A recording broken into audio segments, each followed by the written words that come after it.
to share some recipes with you. Actually more than one, but I'm going to do one in particular that is a fried milk.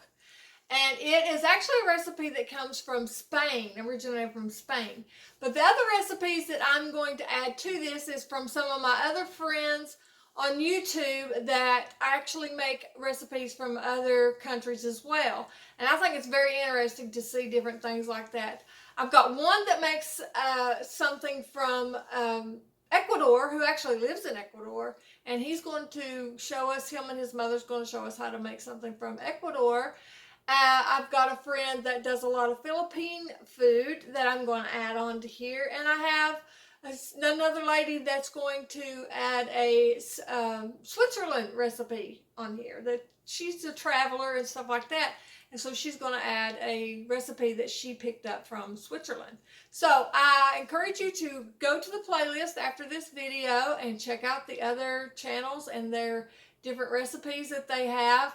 And I hope you enjoy. God bless.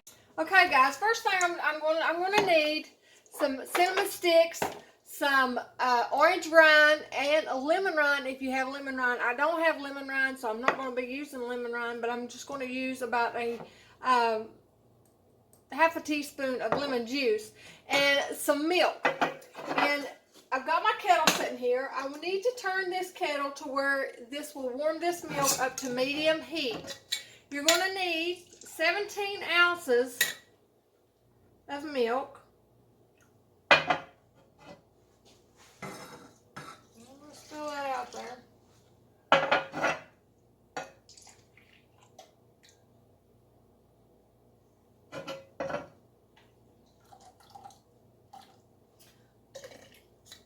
I'm going to let that warm up to a medium heat, and I'm going to add into this, well, I dropped that one, about a half a teaspoon, now let's say a whole teaspoon, of orange rind. This is dried orange rind that I've made. And I'm going to make this one with. Normally you could use just the actual rind, cut off a piece of rind off of a lemon as well as an orange. Maybe put strips about this big, one each in there would be good. And I'm going to add a cinnamon stick. Now, we don't want this to get no more than a medium heat, guys. And on that medium heat, we're going to let this simmer for 30 minutes to infuse those flavors into this milk. And after that, we'll be right back. Okay, guys, I failed to mention you need to put a lid on this. Be sure it just barely simmers. You do not want it to boil at all, because milk will scorch on you, even if you have to turn it down to super low. And right now I've got it on the lowest setting. And let that infuse for about 30 minutes. And we will remove the cinnamon stick. And if you have the rind, you'll move the rinds as well, which I don't have the rind, so I'm leaving it as it is. So while that's been infusing, I went ahead and got together our next step. And this is 3 egg yolks is what I have here. I got 7 ounces of milk, and then I put in there 3 ounces of cornstarch, and I mixed that up together. Now I'm going to put 3.5 ounces of sugar in that, and 3.5 ounces is just a little shy of a half a cup is what that is. So there's a half a cup, just a little shy, and that's what I'll be putting in that. Now, for this, I've got to really beat this egg and sugar together really good. You need to beat that for about 2 minutes to really get that mixed up. So I'll mix this for 2 minutes, and we'll be back for the next step. Okay, now that I've got that good and frothy, for lack of a better word, see, it pales it out, makes it paler, and just makes it kind of... Now I'm going to add my cornstarch and milk mixture, which I'm about to mix this back up. Cornstarch is settled.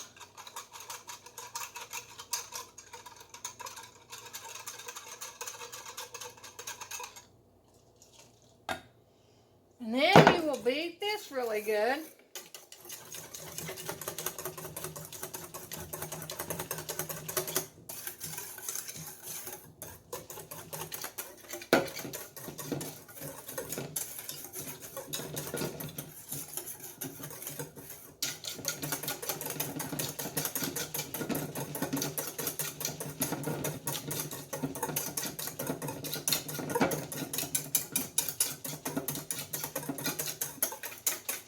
I'll move my camera over here so we can see this next step a little better.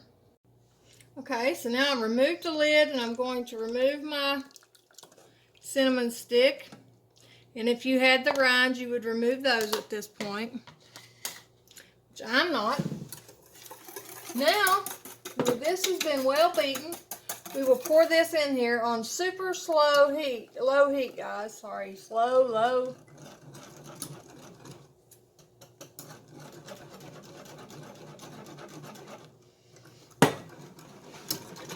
That tempered your eggs with that milk and stuff, so you don't have to worry about it being tempered any with that. And then we'll just beat this. Keep beating this until this gets good and thick. You may need to turn your heat up a little bit at this point, but not too much. Be careful.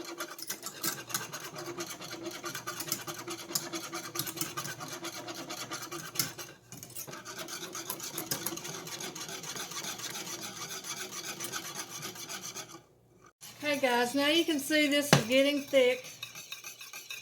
Be sure you do not let this scorch, because if you, I'm kind of lifting it up off the eye a little bit just to keep it from being scorchy. See how it's getting thick, like a thick pudding? That's what you want. I've got me a well-greased pan here.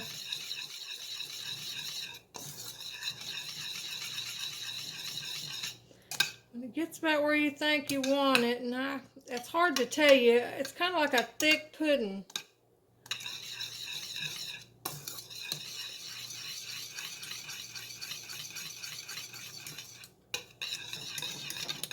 Oh, my hands are getting tired. Somebody asked me once why I grab a hold of my handles of my stuff like this. Arthritis. It really has worn on my hands, so I grab a lot of things like this, because when it runs up through there and into my elbow and into my shoulder, because I bursitis on my shoulder.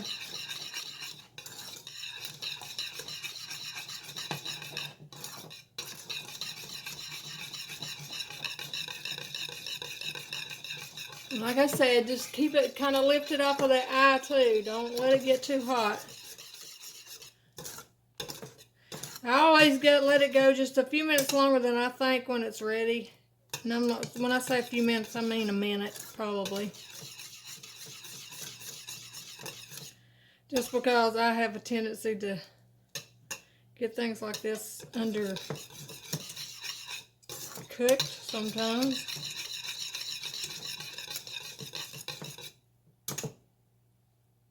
I think that's going to be about it, guys. See how that's coming off of this? I hope you can see that. See, it's coming off pretty slow now. So, after you get it at that point, guys, we will add a tablespoon of butter.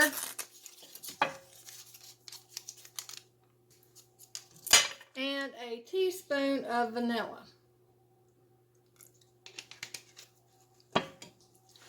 Mix that in real good. I meant to have my butter already melted out, and I didn't.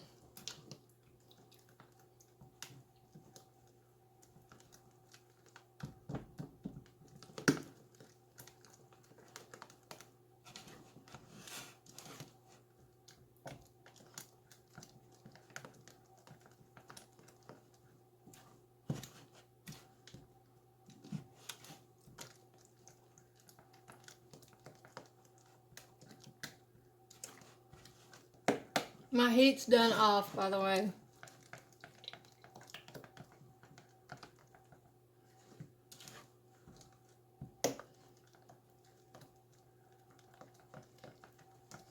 After you get that well mixed, we will pour it into our Pyrex dish or some type of dish that is well greased. Either butter or cooking spray or just whatever. Now this is one of those things that's really good to lick the bowl. So if you got any bowl lickers in the house, this is a good one for it. smooth that out really well.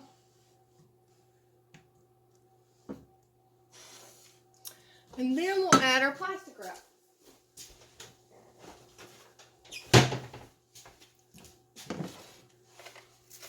A piece of plastic wrap.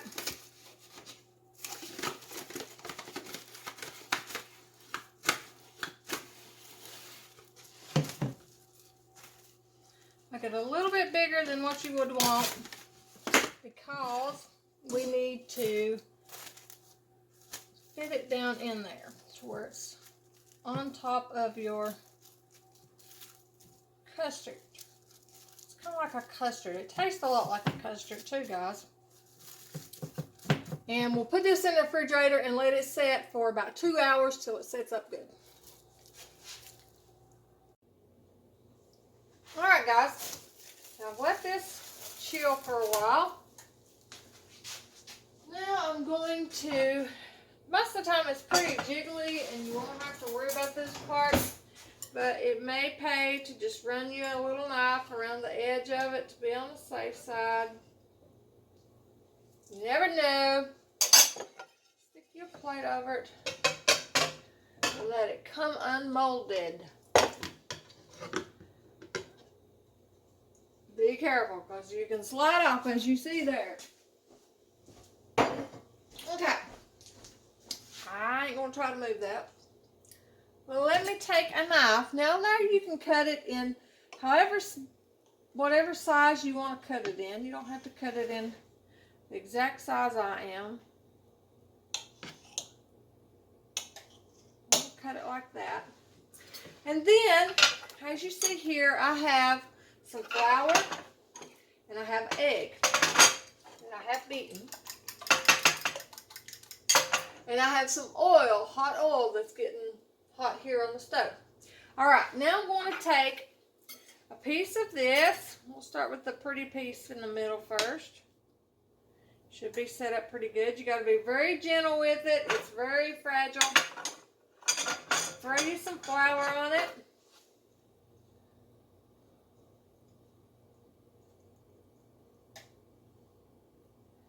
Then throw it in the egg mixture.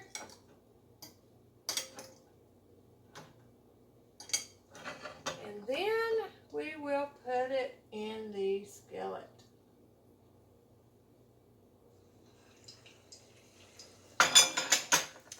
Let's do another in here.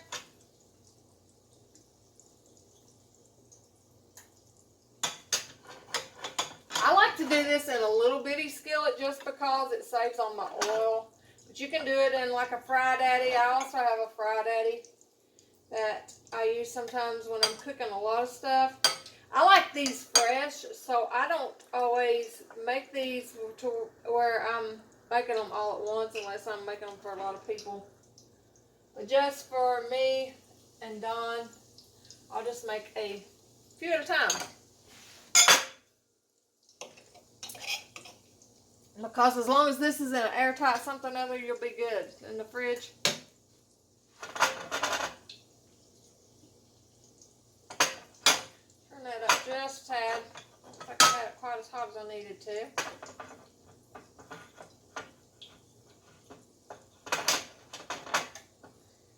And my egg mixture. And this, like I said, this is just simply an egg. And into the fryer. Now, get that out of the way and wash my hands up.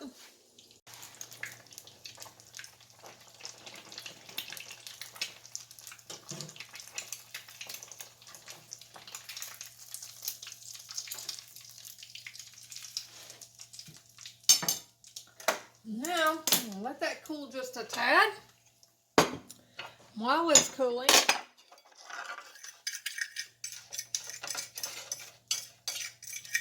I've got a little bit of sugar and cinnamon here that I mixed up.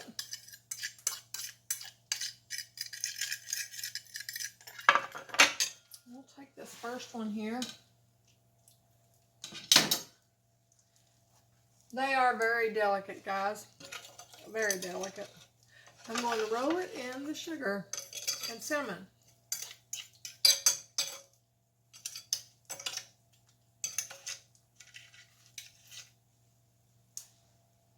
And there I have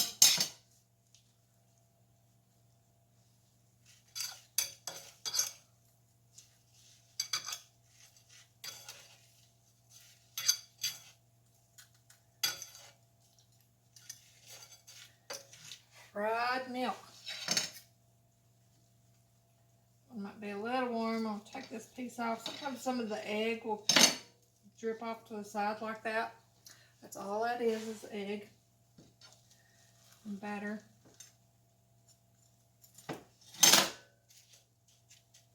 Whew, that one's a little warm still.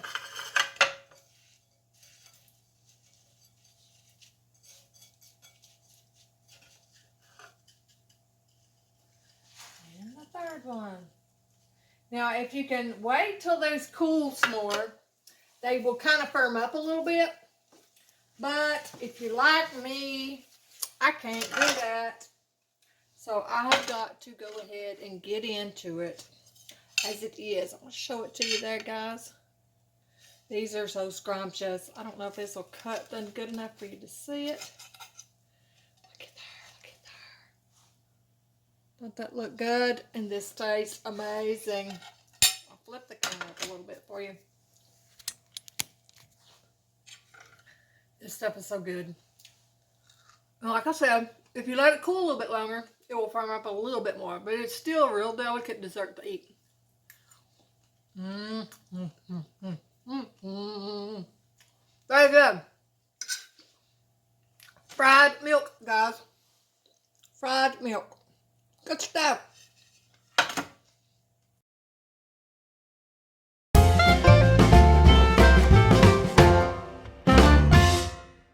Guys, time to do another Remember When. I hope to find everybody doing good. I'm doing well. It's been an interesting week around here, but we're all doing well. Today I got to thinking about, we were talking about watching cartoons on Saturday and stuff, and it made me think about other things we used to watch, and some of these things that I'm not sure were exactly what nights they played them on, but I remember looking forward to these specific things during the weekends and stuff like that. And one of those things was Wild Kingdom. I loved Wild Kingdom. Merlin Olsen. I just loved that show. I always wanted to do something like that. I actually wanted to be like a forest ranger with Smokey the Bear, the whole get up like that. And that led me to wanting to be part of 4-H and some of the more naturey side things of 4-H and stuff like that, because I love being out in the woods and stuff like that.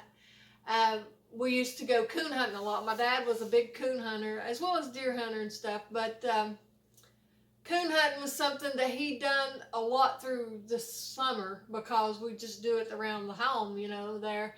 But he also used to go to coon hunting, I don't know what they were, games or whatever, and he would trap a coon and we'd keep it fed for a while, and he'd use it to train his dogs with, his new dogs and different things like that. So we would go off hunting with him every now and then, and I got in trouble. I like being in the dark when it's outside like that in the woods and all. I don't know, it's just, I know I'm silly, but I always liked that. And I would get ahead of the game, and I'd end up getting back to the house before everybody else. And I guess that made Daddy worry about me because I was out there roaming around in the woods. But I remember him getting on to me over that. But I always enjoyed going coon hunting. It was always, you know, we never hurt the coons or nothing like that. He just basically trained his dogs. It was more about the dogs than it was anything. So I remember doing that, though, and it was a lot of fun. So that was something we did a lot on the weekends. And then, of course, there was Hee Haw and what was the other? Shoot. Oh, I thought of it. Hee Haw and Lawrence Welk. Sorry. Lawrence Welk show. And the Lawrence Welk show wasn't the best show in the world to me, but at the same time, it was something different to watch. So, you know, there you go. And not counting all the cowboy shows and stuff like that we used to watch, that I still like to watch those. I've got a great nephew who's in the 3rd grade, and he loves old westerns, and he's just got a sweet old soul, and I really like that about him. But anyway, it made me think about those type of things and things we used to do, as well as things we used to get to watch on the weekends. And I thought about the Gong Show. Remember the Gong? I think I mentioned that before, maybe. And one of these Remember When's was the Gong Show, and the dude with the little pillow, and he ran. Remembered that one, along with other game shows that we used to talk about. But the Gong Show was a little after a little after Hee Haw and stuff really first started getting big? I think it was, because I think that was more in the 70s I was thinking of, and then it was later in the 80s maybe that the Gong Show came out. I don't know. Anyway, you guys might remember, so let me know what you're thinking. See you guys. God bless.